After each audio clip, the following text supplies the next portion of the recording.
Here at Erickson's Blueberry Hill, we run a mixed conventional and organic program that has been in operation here in Clackamas County for about 30 years now. Pesticide reduction and management of an efficient program is a requirement for both our conventional and our organic programs.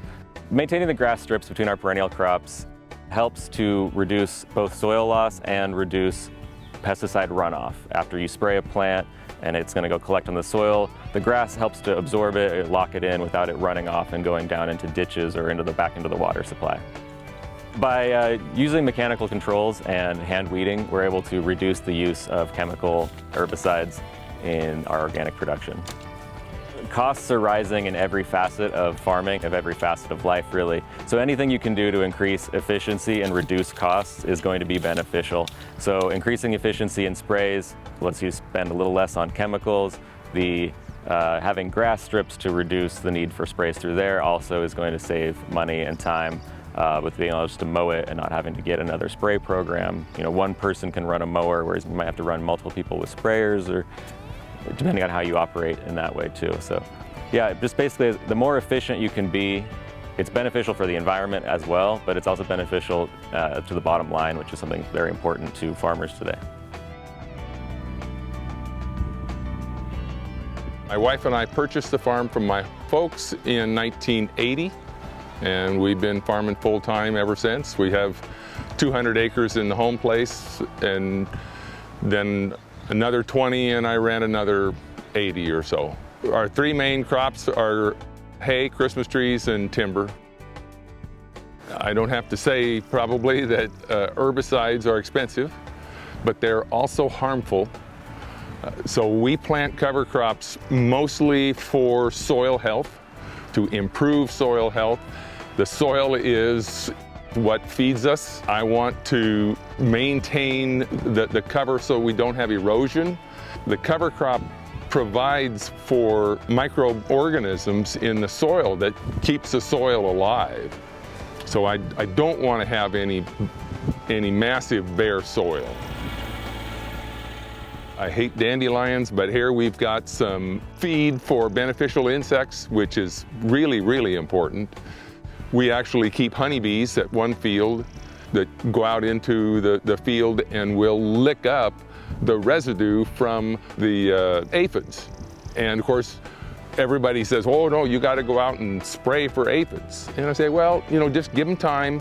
If we have a good cover crop going, so that becomes the habitat for beneficial insects, the populations will eventually come up to match, and the beneficials then will reduce the aphid population such that it is of no consequence, and I've sprayed no insecticide. And I can tell you that it works because I haven't used an insecticide in decades. Not only, most importantly, is that it allows for the beneficials to have a place to live, but it also keeps the soil temperature down on hot days.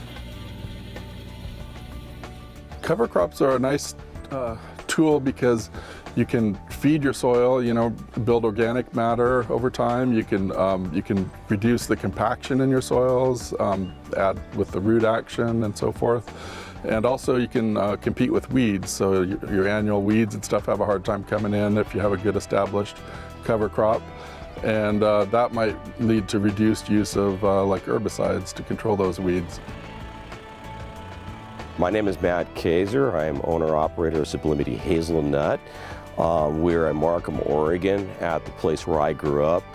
I farm the land that belongs to my dad and my mom, Fred and Ruth Kaser. I farm 150 acres of hazelnut trees. With this orchard here, it's a bit on a sloping ground.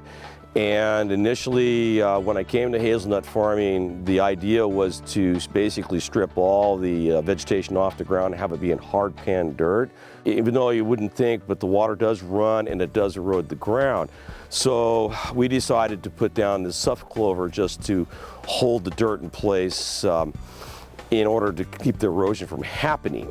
This cover crop here does two things for me. One, it prevents erosion on the soil. Two, it adds nitrogen. And essentially my weeds will just dry up in the summertime and I can just mow them off and prep for harvest.